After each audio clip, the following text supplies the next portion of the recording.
Muy bien, un nuevo episodio del Poder de la Palabra, capítulo 16. Ya estamos operativos acá en la radio, en vivo y en directo, a través de nuestros canales. Hay una publicación por ahí también, ¿no es cierto?, donde aparecen los chats, si ustedes están interesados en pedirnos canciones a través del WhatsApp o del Telegram. Así es, nos piden alguna cancioncita si es que quieren que les complazcamos en este programa, en este espacio de una hora donde vamos a ir revisando algunas cositas interesantes que han estado sucediendo en los últimos días. Claro que en esta ocasión vamos a comenzar por nuestro país. Cuando digo nuestro, el país en el que residimos, ¿ya? Para que quede claro. Me refiero a la fuga masiva de multimillonarios, lo que en Latinoamérica se conoce como ricachones, ¿no es cierto? Esta gente que tiene tanta plata y que son una minoría en el mundo entero. Bueno, les cuento que acá en Noruega, ¿no es cierto?, un país que tiene niveles de moral y de ética tan altos, eso no se concibe realmente con la gente que tiene mucho dinero, puesto que los millonarios se comportan igual que cualquier otra persona que no tiene dinero. O sea, a la hora de los impuestos se escapan del país, ¿no es cierto? Les va súper bien en el país, invierten y todo eso, hacen sus riquezas, obtienen sus ganancias, pero a la hora de pagar impuestos en el país huyen, así como ratas, ¿me entienden o no? 30 multimillonarios huyen de Noruega ante un aumento de impuestos. ¿Qué les parece? ¿No es cierto? Y esto es una noticia interesante porque es una noticia en un país del primer mundo. Bueno, un grupo de unas 30 de las personas más adineradas del país, y aquí la gente sí que tiene plata, han decidido marcharse de Noruega ante un aumento del impuesto del patrimonio que es bastante irrisorio, ¿no es cierto? Ya les voy a contar acerca de esto porque yo igual quedé un poco en shock cuando leí esta noticia. Bueno, básicamente la mayoría se marcharon a Suiza, ¿no es cierto? Este país que es como una especie de isla capitalista del mundo en donde todos los magnates reúnen sus riquezas. Uno de ellos es el magnate industrial Kjell Inge Røkke, cuarto noruego más rico, con una fortuna de casi unos 2.000 millones de dólares, ¿no es cierto? Y que bueno, su sola partida le va a costar al gobierno noruego unos 17 millones de dólares en ingresos fiscales perdidos al año, ¿no es cierto? Así también hay otros como el ricachón inmobiliario y de la industria del salmón Thor Ueland Kolstad, quien declara tener unos 150 millones de dólares. Y bueno, le hicieron algunas preguntas a este empresario para que pudiera, ¿no es cierto?, explicar sus procedimientos. Y él declaró lo siguiente, cito textual: esto no era lo que yo quería, pero el endurecimiento y el aumento de las normas fiscales del gobierno actual significa que yo, como fundador y propietario responsable, no tengo otra opción. ¿Qué les parece la respuesta que dio el empresario? Bueno, así están las cosas, ¿no es cierto? Las fortunas del país escandinavo, acá en Noruega, se enfrentan a un impuesto sobre el patrimonio a nivel local y bueno, el gobierno lo elevó, el tipo estatal, a 0,4%. ¿Escucharon bien o no? 0,4%.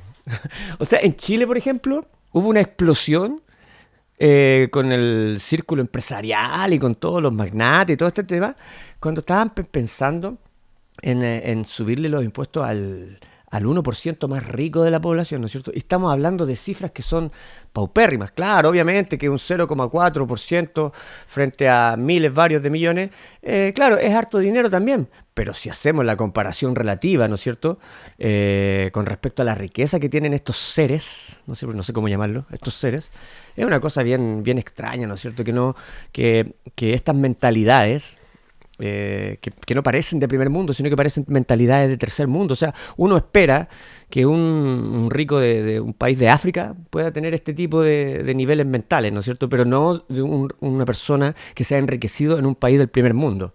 En ese sentido estoy totalmente de acuerdo con respecto a las declaraciones del gobierno cuando decían que el modelo en Noruega es que todo el mundo debe contribuir en función de su capacidad y por lo tanto los que tienen una mayor capacidad para pagar impuestos deben pagar un poco más, ¿no es cierto? Porque nosotros, los ciudadanos de pie, así que andamos trabajando, esforzándonos por salir adelante, que por ahí tenemos un departamento, lo arrendamos, nos compramos una casita o quizá una casa o lo que sea, un auto o lo que sea. Pagamos harto impuesto acá en Noruega, ¿no es cierto? Pagamos sobre el 30%. Allá en Chile se morirían todos de espanto con esto porque allá pagan súper poco. Pero acá en estos países del primer mundo se paga muchísimo, 35, 40%. En Francia es totalmente de loco. En Francia tú puedes llegar a pagar la mitad de tu sueldo en puro impuesto, ¿ya? Pero estas personas que se enriquecen y se enriquecen y se enriquecen, pagan impuestos irrisorios y cuando el gobierno trata de subirles mínimamente, ¿no es cierto?, para que puedan contribuir a la sociedad, ¿qué es lo que hacen? Escapan, o sea, no hay ninguna diferencia entre una persona con dinero y otra que no tiene. Andan todos buscando sus propios intereses, ¿no es cierto? Y bueno, lamentable, pero así es el ser humano, así es la moral del ser humano, así es la ética del ser humano, así son los principios que estas personas tienen y todo esto gracias al exacerbado capitalismo neoliberal que existe, que impera hoy en el mundo. Así que, bueno, así con este tipo de actuaciones no queda más que seguir adelante con la vida nomás, seguir adelante esforzándose, trabajando y tratar de sobrellevar estos problemas que finalmente se transforman en complicaciones sociales, porque obviamente países como Noruega destinan una gran cantidad de impuestos a un concepto que se llama el bienestar, ¿no es cierto? Estas sociedades se regulan bajo el concepto del modelo de bienestar y para que haya bienestar se necesita que las personas que tienen más dinero puedan pagar más impuestos, porque ya que todos pagamos tanto impuesto, es lo más usual, lo más natural sería que la gente rica pudiera también cooperar, contribuir con lo mismo, pero ya ven que en Noruega no es el caso. O sea, en todos los países se cuecen habas, como diría mi abuela. Vamos con la música mejor. Los vamos a dejar con Llamando a la Tierra, una canción de... Déjame ver si tengo algo metido acá por entre medio. Parece que sí. Esta canción que nos trae una agrupación de España que se conoce con el nombre de Maclán. No sé si ustedes la ubican. Es una agrupación que tiene bastante éxito, ha tenido algunos discos de importancia en su carrera musical y han logrado llevar incluso su música a otras latitudes. Pero vamos a ver si podemos colocarla desde acá para que esto funcione. Bueno, si me dan un segundo, mientras tanto les aclaro que vamos a estar acompañándoles durante una hora de música, acá hasta las 8 de la tarde, y también vamos a estar nombrando ahí algunas de las cosas interesantes que se están sucediendo acá en Noruega con respecto a los eventos, la panorámica de conciertos, de festivales. Bueno, siempre acá hay bastantes cosas que son bastante dignas de mencionar. Ahí está entonces, Llamando a la Tierra con Maclán.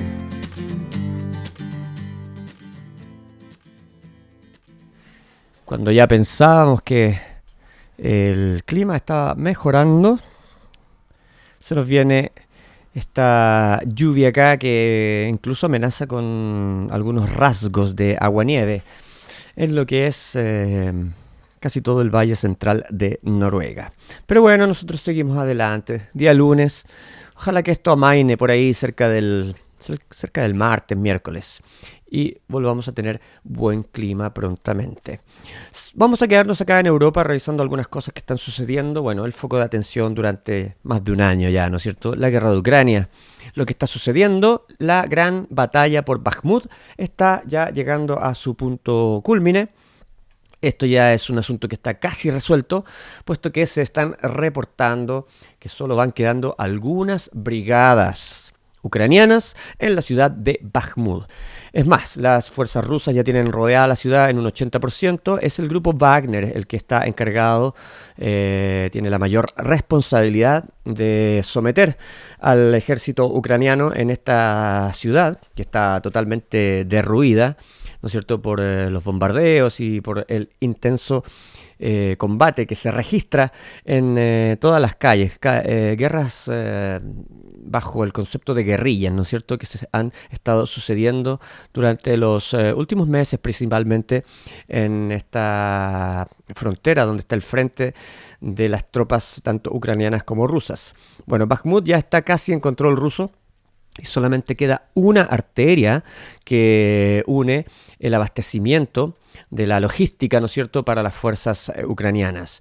Se está reportando que aún existe tráfico en esta arteria, pero obviamente el tráfico es mucho más de vuelta que de ida. O sea, esto quiere decir que gradualmente las tropas ucranianas se están retirando de una ciudad que ya el alto mando militar ucraniano entiende que está perdida. Pero bueno, Zelensky insiste en defender la ciudad hasta el último punto, y pese a que todos los mandos militares ucranianos le están aconsejando que lo mejor es retirar tropas para salvar vidas humanas, el empecinado presidente de Ucrania insiste en defender la ciudad hasta el último. ¿Y por qué?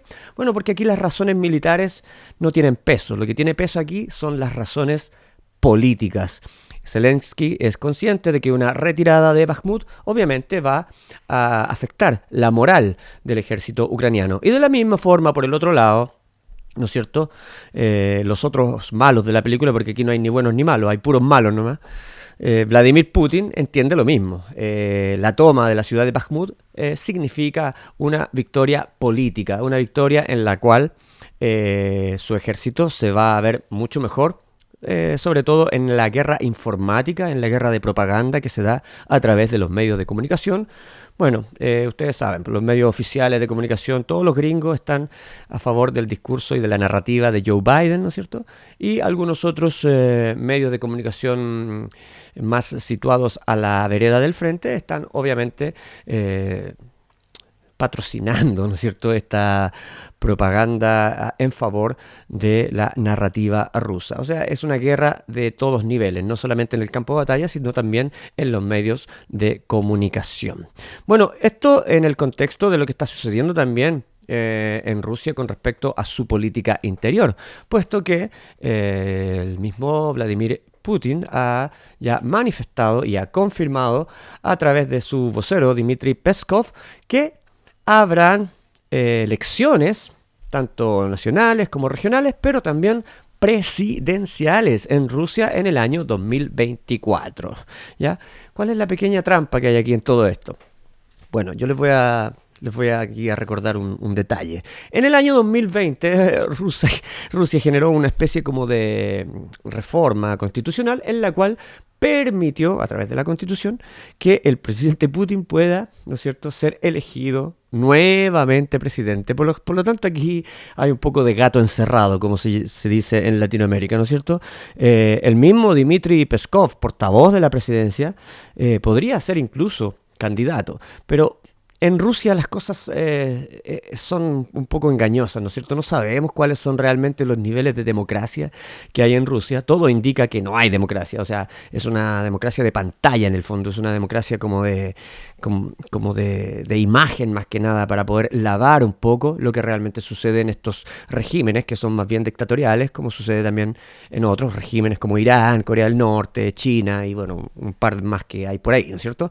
Entonces eso es lo que está sucediendo. Bueno, de todas formas, es un comunicado oficial, Putin lo ha confirmado, Peskov lo ha confirmado, las autoridades rusas ya se preparan entonces para las nuevas elecciones regionales y nacionales y ya consideran en el 2024 una nueva elección presidencial en la cual Vladimir Putin va a ser candidato y vamos a ver quién otro va a ser candidato a la presidencia. De todas formas, es una noticia interesante puesto que han habido ciertas presiones al interior del Kremlin en las cuales se deja entrever que no todo el mundo está contento con la gestión del presidente Putin, obviamente debido al costo innegable que esto ha suscitado para Rusia. O sea, el frente occidental ha cortado todos los suministros hacia Rusia, ha cortado los negocios, ha cortado su capacidad de poder operar a través del sistema bancario SWIFT. Entonces, han tratado de ahogar la economía rusa. No les ha salido muy bien, más bien les ha salido el tiro por la culata, puesto que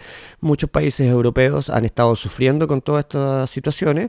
Ya la semana pasada les hablé acerca de los problemas con Polonia, con Hungría, con respecto a las protestas del campesinado, ¿no es cierto?, del sector agrícola, por el grano ucraniano que viene a mucho menor precio, y eso ha generado, ¿no es cierto?, que los mismos países fronterizos de Ucrania no puedan vender sus propios productos. O sea, es un problema del porte de una casa todo esto. Y finalmente estas sanciones con las cuales se pretendía ahogar la economía rusa en realidad ha afectado más que nada a los propios países europeos que componen la Unión Europea, y también en cierta forma también a Estados Unidos, aunque Estados Unidos con algunos magnates del sector armamentístico están haciendo un negocio redondo con todo esto de la guerra, puesto que esta gente hace más dineros mientras más vidas fallecen en el campo de batalla. Triste pero cierto, así es la humanidad, estimados amigos. Seguimos nosotros con la música. Los vamos a dejar ahora en la compañía de Hard Luck Woman de la banda Kiss. Este es un clásico que suena acá en Radio Latinoamérica.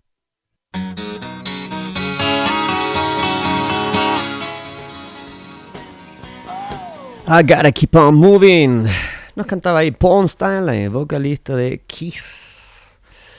Mientras nosotros continuamos con el poder de la palabra, vamos a ir revisando algunas cosas que han sucedido durante esta semana. Partimos con Noruega, con Europa. Bueno, ya los dejé ahí informados acerca de la situación en Bakhmut.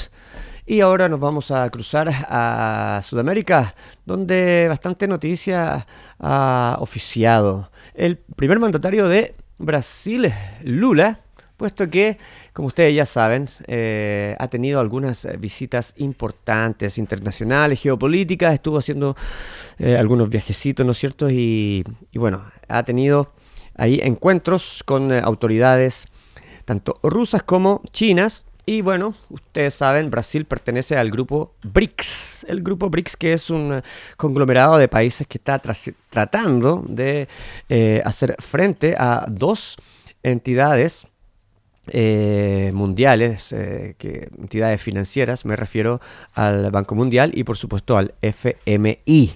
Estas entidades que regulan lo que sucede con las finanzas a nivel mundial. Bueno, los BRICS es una conglomeración de países que está compuesto por Sudáfrica, por Brasil, por Rusia, por China. Y bueno, ellos pretenden hacer frente a estas entidades supranacionales con un banco donde están inyectando bastantes fondos para poder llevar cierto progreso, sobre todo en estructuras y en independencia también con respecto al otro bloque, el bloque occidental. Por tanto, Luis Ignacio Lula da Silva ha adquirido una preponderancia bastante interesante al transformarse en una especie de vocero también de los BRICS. Y bueno, está haciendo bastantes llamados a la búsqueda de paz. Una paz diplomática, una paz negociada en el conflicto entre Rusia y Ucrania. Obviamente algunos países del sector occidental ya han salido con ciertas reticencias con respecto al discurso de Lula. No le creen. En estos momentos el presidente brasileño anda dándose un paseíto por Portugal, y ahí también ha tenido que resistir esta especie de escepticismo que hay en torno a su figura, puesto que todo el mundo ya comprende que Brasil está totalmente alineada con estos países del bloque ruso-chino en esta guerra. Y por tanto no ven con tan buenos ojos sus llamados a la paz, puesto que el presidente brasileño está jugando un poco a la ambigüedad, manteniendo una especie de equilibrio entre Estados Unidos y Rusia. De alguna forma el presidente busca poder nadar, ¿no es cierto?, en el medio de estos dos bloques que obviamente son bastante poderosos y por lo tanto no quiere que su país tenga que elegir entre uno y otro. Esa es la verdadera jugada del presidente brasileño. Aunque él esté alineado con el sector de los BRICS y con todos estos países, de todas formas, Lula y yo creo que muchos brasileños entienden la preponderancia y la importancia del bloque occidental, la importancia de tener buenas relaciones con Estados Unidos debido a las exportaciones e importaciones. Y por tanto, han tomado esta línea comunicacional, geopolítica, de tratar de generar balances, tratar de generar equilibrios entre los dos bloques. Y en una de esas, los llamados de Lula son escuchados por los líderes y por las autoridades que están de alguna forma decidiendo el camino de la guerra en Europa. Hay un pedido que me llega en el WhatsApp de Rockerazos. Bueno, también les puse el Telegram del Poder de la Palabra a las personas que quieran pedir canciones. Y bueno, desde Chile entonces me han pedido una de Panzer. Así que los vamos a dejar entonces en la compañía de esta banda chilena con la canción La Jaula.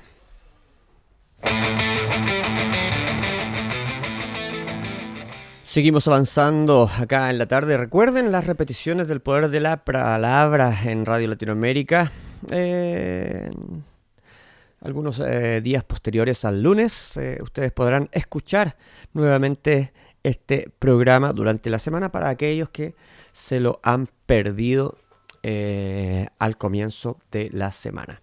Nos habíamos dirigido a Latinoamérica para revisar lo que estaba sucediendo en algunos de sus países y bueno, vamos a ir con un pequeño resumen. El expresidente en realidad de Perú, me refiero a Alejandro Toledo, llega al país extraditado por Estados Unidos, ¿no es cierto?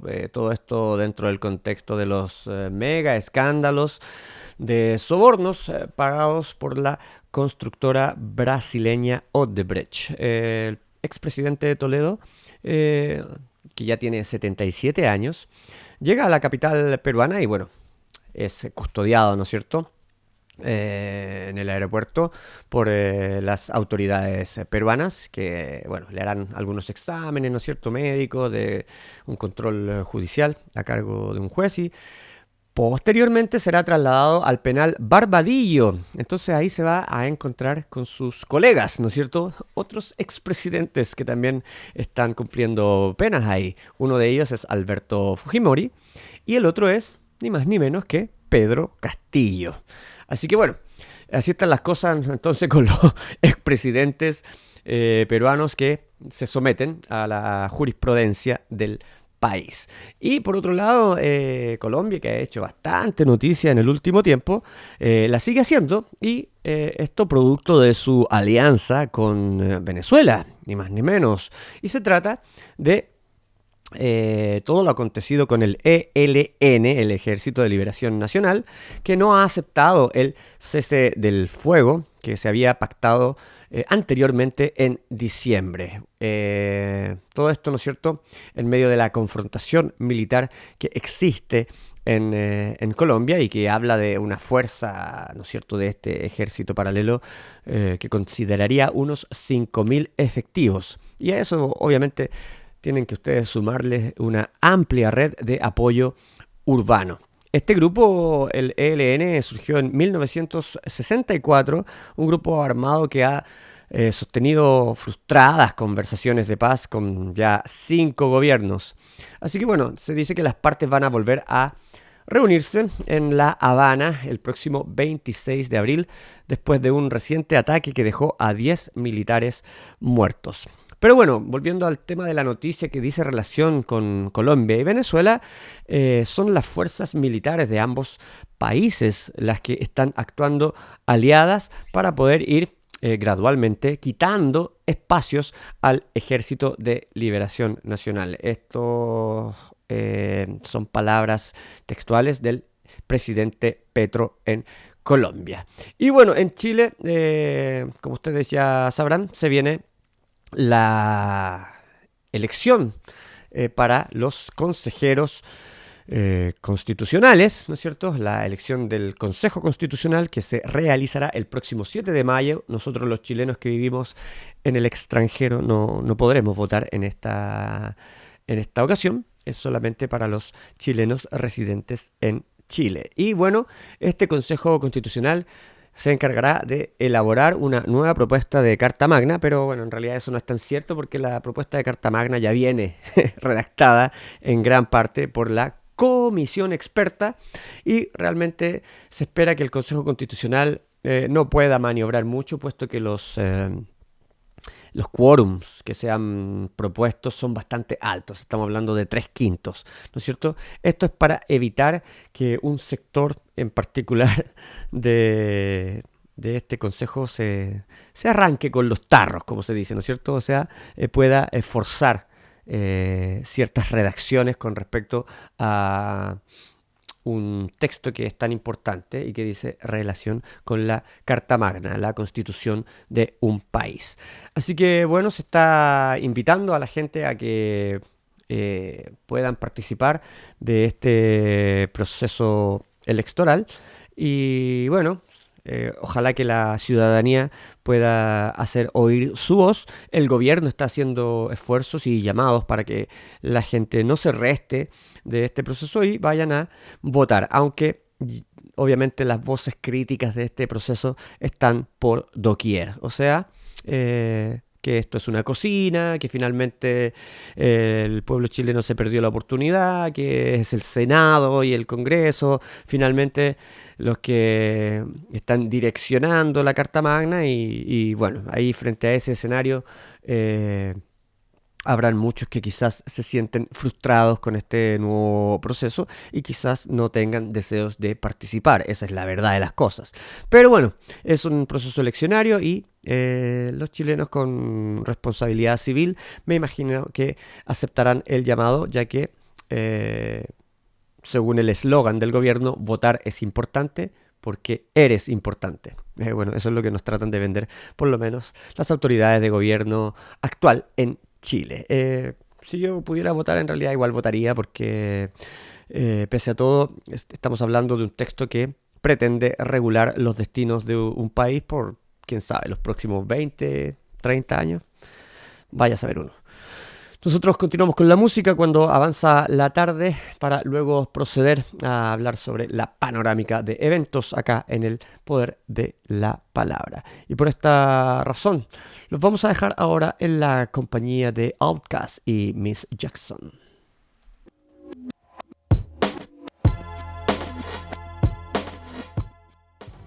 Hay un temita del recuerdo, ¿no es cierto? Nunca tan rockero este programa que se llama El Poder de la Palabra. Le damos el gusto a todos. Oye, estoy leyendo los mensajes ahí en el chat de Rockerazo. Muchas gracias a la gente que apoya y la gente que está siguiendo la transmisión en vivo. Por supuesto, se agradece mucho su compañía. Ahí me pidieron un tema de una banda que está ya más ligada al underground. Lo vamos a buscar ahí para poder complaceros, por supuesto. Mientras les quería citar un texto, ¿no es cierto? Una opinión, ¿no es cierto?, que compartió Oleg Yasinski, que dice relación con el concepto de que el mundo va a cambiar de base. Los nada de hoy, todo han de ser. Bueno, esta es una frase que aparece en la Internacional, ¿no es cierto?, el himno oficial de los trabajadores del mundo, uno de los himnos de los cuales el Partido Comunista se ha apropiado. Y dice relación con el fenómeno, ¿no es cierto?, de hacerse famoso ahora, ¿no es cierto?, sin mayores recursos que un simple celular. Por ejemplo, la historia de la famosa abuelita de 70 años, una abuelita china que con su hábil y oportuno manejo de las redes sociales durante mucho tiempo se hizo pasar por una muchachita de 17 años más o menos, ¿no es cierto? Y le rompió el corazón y despertó las fantasías hormonales de medio mundo. Así que vayan cachando para dónde va la micro con las redes sociales. Uno de los nuevos y más masivos fenómenos de nuestros tiempos es que millones de personas, o más, no hay cómo saberlo en realidad con exactitud, han encontrado una salida a la rutina, al sinsentido de la vida, a la frustración, al anonimato, a la discriminación, el racismo, el maltrato, la pobreza, la exclusión y todos estos síndromes de la sociedad, ¿no es cierto? ¿Y cuáles? Las selfies, pues, obvio. Hacer memes, ¿no es cierto? Y hay algunos que hacen hasta programas, imagínense. Así de loca esta cosa. Pero bueno, el mundo finalmente ha cambiado, ¿no es cierto? La gente aprendió a hacerse selfies, aprendió a usar las redes sociales, el Snapchat, ¿no es cierto? El TikTok y toda esta locura. Y bueno, la gente está empezando a salir del anonimato, ¿no es cierto? Pero obviamente es una trampa. Claro, el que cacha, cacha y el que no está perdido. Entonces, bueno, esta gente con todas estas nuevas tecnologías ahora, tú te puedes cambiar la cara, te puedes poner más joven, te puedes poner filtro, ¿no es cierto? Yo estas canas que me salen por aquí, ya producto que no soy un pendejo, ya las puedo empezar a disipar también, ¿no es cierto? Si quisiera, pero como no quiero, prefiero mostrarme como soy todavía. Quizás después cuando ya esté así como muy decrépito, capaz que me dé por empezar a ponerme filtro, ¿no es cierto? Y ponerme más rico. Pero bueno, así está la cosa. O sea, las chicas, sobre todo, bueno, yo creo que los hombres también lo hacen, están usando estas tecnologías para venderte una pomada, o sea, una cosa que no es, una cosa que está en el submundo de la irrealidad, una cosa que está en el submundo de la virtualidad, ¿no es cierto? Venderte una imagen. O sea, es típico que cuando en Facebook alguien ve la foto de perfil, uno se pone su mejor foto, obvio. O sea, una cosa súper natural, poner la mejor foto de uno, el mejor lado. ¿Se acuerdan cuando decían, oye, no, pero es que en este lado me veo mejor? O en este, no sé. Es una cosa así muy, muy no sé, pues de tratar de vender algo. Estamos como entrampados en el mundo de la imagen y realmente los seres humanos, las personas, somos bien poco lo de afuera y mucho más lo de adentro. Si lo que importa es lo que, cuando decimos lo de adentro, estamos hablando de principios, los valores que tenemos, las conductas éticas que tenemos, por ejemplo, las conductas morales que tenemos, ese tipo de cosas. Bueno, cuento corto, el smartphone es ahora la varita mágica que usa todo el mundo para poder convertirse en lo que se le ocurra. Si te quieres convertir en un dios del Olimpo, anda, allá está, ¿no es cierto? Puesto que ha nacido una nueva religión para las mayorías excluidas y desclasadas. Su acto de comunión se llamará selfie y su templo mayor es el teléfono inteligente. Y sus cadenas de oración serán tejidos de megabytes y kilobytes en Internet. Bueno, esta es una columna que aparece, ¿no es cierto?, en Internet y me pareció bastante interesante, puesto que habla acerca de todas estas personas que con ciertos niveles de educación por ahí bien, bien relativos, bien dispares, ¿no es cierto? No estoy diciendo que todo el mundo sea un ignorante, ¿no? Pero sí se entiende que estas personas que tienen esta necesidad de poder de postear un montón de selfies todos los días de sí mismos, es una cosa un poco enfermiza, es una cosa un poco patógena, patética, no sé cómo le llamarán ustedes. Y es una cosa que se da producto de las ventajas del capitalismo, ¿no es cierto? Es la trampa del capitalismo. Antes, para ser famoso tenías que realmente tener talento o tener mucha suerte. ¿Por qué? Porque los famosos aparecían básicamente en 2 o 3 medios y no había más. O sea, la televisión, en primer lugar, fuimos durante décadas prisioneros de la televisión, esclavos de sus designios, ¿no es cierto? El mejor ejemplo en Chile es Sábado Gigante, ¿no es cierto? Donde el judío Mario Kreuzberger nos mostraba lo que él quería mostrarnos, ¿no es cierto? Y durante toda la dictadura los chilenos tuvieron que básicamente mamarse esas tardes de sábado de como 6 horas continuas de transmisión con lo que él pautaba. Ahí hay un ejemplo, por ejemplo, ¿no es cierto? Y bueno, el otro medio importante era la radio, sobre todo para los músicos. Si querías que tu banda fuera importante, la única forma era golpear en la radio, ¿no es cierto? Y tener éxito ahí. Bueno, eso cambió, la televisión cambió, la radio cambió, y el otro medio eran los periódicos, ¿no es cierto? Quizás en menor medida, pero igual era importante. Bueno, ahora no. Ahora están las redes sociales. Ahora una noticia ya no tiene que pasar por la radio, la televisión o los periódicos. Una noticia puede nacer, pero así, naturalmente en Twitter. Y desde Twitter se expande a Facebook, se expande a TikTok, ¿no es cierto? Al Instagram y listo. Ya, eres noticia, te sacas una foto y esa foto no la iba a ver nadie en 30 años atrás, excepto tu mamá, tu papá y tu hermano, o tu pololo, tu polola.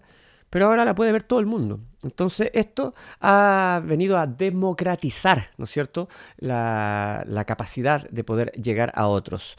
Mientras los ricos están cada vez más arriba y bueno, más lejos, más inalcanzables de todo el mundo, ¿no es cierto? Y sin no se les conoce ni los nombres, ¿no es cierto? Porque ellos tratan de ocultarse bajo las sombras y deciden así de esta forma los destinos, como si estuvieran manejando insectos, ¿no es cierto? Los destinos de la sociedad. Abajo, ¿quiénes están? Estamos todos nosotros, ¿no es cierto?, en la fiesta de la democracia, que es la promesa del capitalismo. Una promesa que en el fondo se hace realidad. Con estas cosas que van sucediendo y ejemplos, por ejemplo, la muchacha de la casa de cartón a la orilla del basural. Ella se puede convertir fácilmente en una estrella de YouTube y solamente necesita obtener likes.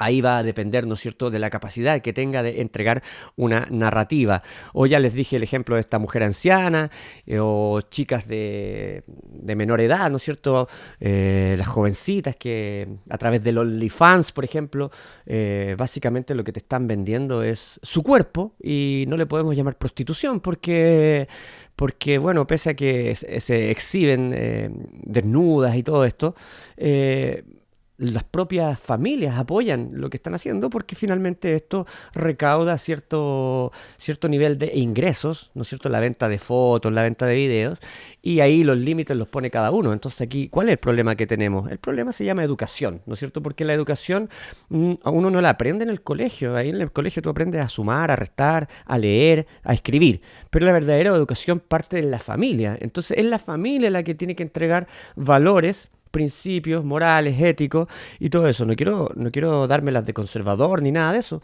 pero cuando veo que una madre apoya a su hijo o a su hija para que muestre su cuerpo y finalmente eso termine vendiéndoselo a un extraño al otro lado de la pantalla, me parece un poco brígido. ¿Para dónde va el mundo? O sea, imagínense cómo va a estar el mundo de aquí a unos 10 años más nomás, o 20 o 30.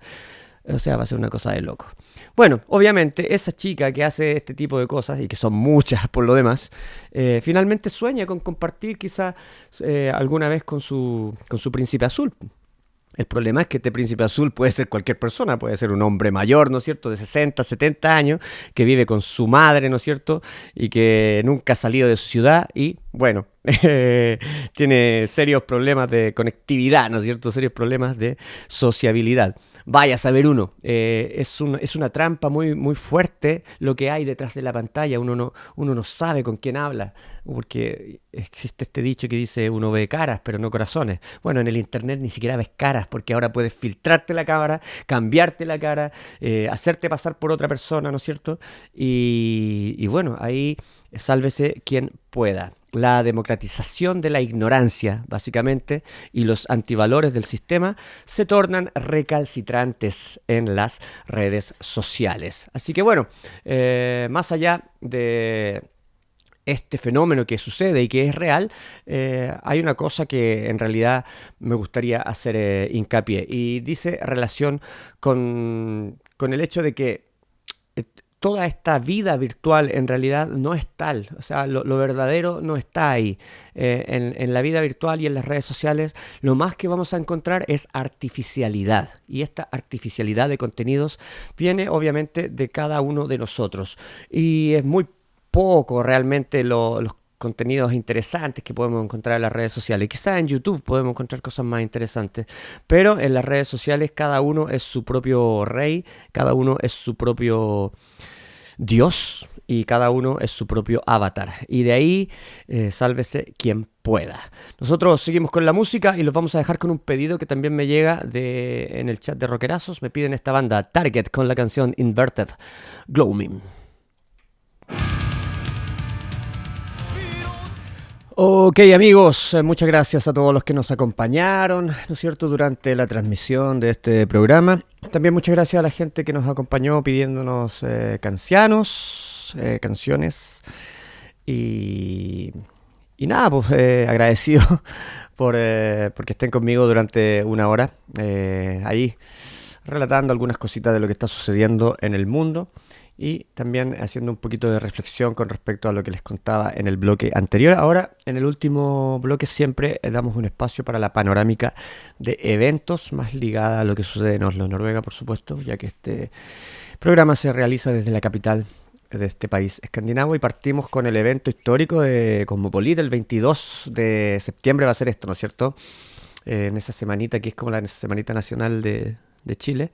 Bueno, Inti Illimani histórico, Fra Chile, o sea, desde Chile.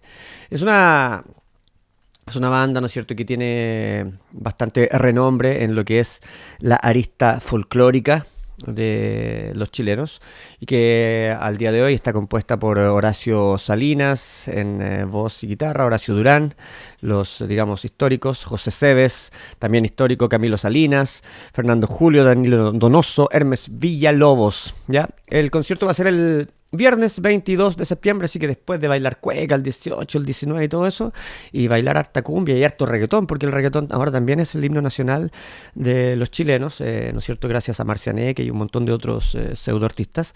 Entonces cuando ya estén cansados de toda esa pomada, bueno, acá en Oslo por lo menos se pueden venir al concierto de Inti Illimani histórico en Cosmopolit a las 8 de la tarde. Bueno, las puertas se abren a las 7. Las entradas están en un valor de 350 a 300 coronas. El Aldersgrense, o sea, el límite de edad es de 18 años, pero con legitimación, ¿ya? Con la legitimación para que así puedan comprobar que pueden acceder a este evento. En la panorámica de Rockefeller tenemos mañana el martes 25, Godspeed You, Black Emperor, ¿no es cierto? Se presentan ellos en Centrum Scene.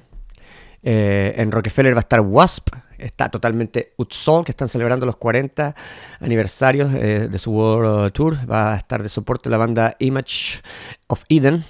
También vamos a tener el doble concierto en Rockefeller de Wasp el día miércoles. Ahí no está Utzol, quedan algunos billetes por vender, así que apúrense. Y el jueves Suffocation, ¿no es cierto? De la banda que le gusta al agüiro. De support va a estar ahí Force-Fed Horsehead. Y eso sería lo más interesante que tiene Rockefeller de cara a lo que queda del mes. Orango también va a estar en John D, ¿no es cierto? Con Boosters Sledge de soporte. Y bueno, después va a haber una fiesta, que es la fiesta en la Eligeten de arriba, ¿no es cierto? En la terraza de arriba, un local bien bonito que tiene bastante onda, con todos los Oslo Rock Dealers. Así que eso va a estar interesante también. Y ya el domingo los Suicide Bombers se presentan junto a Stragglers. También es una banda bastante rockeraza. No se olviden de Black Viper. Black Viper se va a estar presentando en Revolver junto a la banda Black Mask, una interesante banda heavy metal de México. Black Viper, donde está nuestro compañero Metalvador Salvador, ¿no es cierto? Por supuesto, con su EP, con su demo en realidad del 2016, Storming with Vengeance, y luego con su álbum debut del 2018, Hellions of Fire, así que no se lo pueden perder. Ahora están trabajando en un EP, Solidarity Gates, que seguramente lo van a lanzar en el transcurso del año. Y bueno, yo me arranco el fin de semana de nuevo, para variar, y me voy a Tinset con Viking Queen, puesto que vamos a estar ahí tocando con Viking Queen en un hotel, en Tinset Hotel, y vamos a estar tocando 2 fechas, el viernes y el sábado, en donde vamos a estar mostrando nuestro último disco que hemos lanzado, Hail to the King. Les debería mostrar ahora ese tema, pero como tengo un pedido por acá, le vamos a dar en el gusto a nuestros amigos que nos acompañan, sobre todo a Danilo Escobar, que nos ha pedido una canción de Frank Stallone, si no me equivoco. Ahí la encontré. Ya, ok. Eso, pero bueno, les comentaba, voy a estar tocando con Viking Queen este viernes y sábado en este hotel en Tinset. Y nada, pues ahí la entrada 200 coronitas solamente. También, bueno, si la quieren con garderobe y todo el tema ese, por los 2 días por Freda y Lorda sería 300 coronitas. ¿Ya? Y el límite de edad son 18 años para arriba. Así que eso sería la panorámica de eventos que tengo para esta semana. Espero que les haya gustado a ustedes el capítulo número 16 de El Poder de la Palabra. Soy Francis Lekian y estén atentos a las repeticiones durante el transcurso de la semana. Para despedirnos, los dejo entonces con el pedido de nuestro amigo Danilo Escobar y la canción de Frank Stallone, Far From Over. Nos vemos la próxima semana.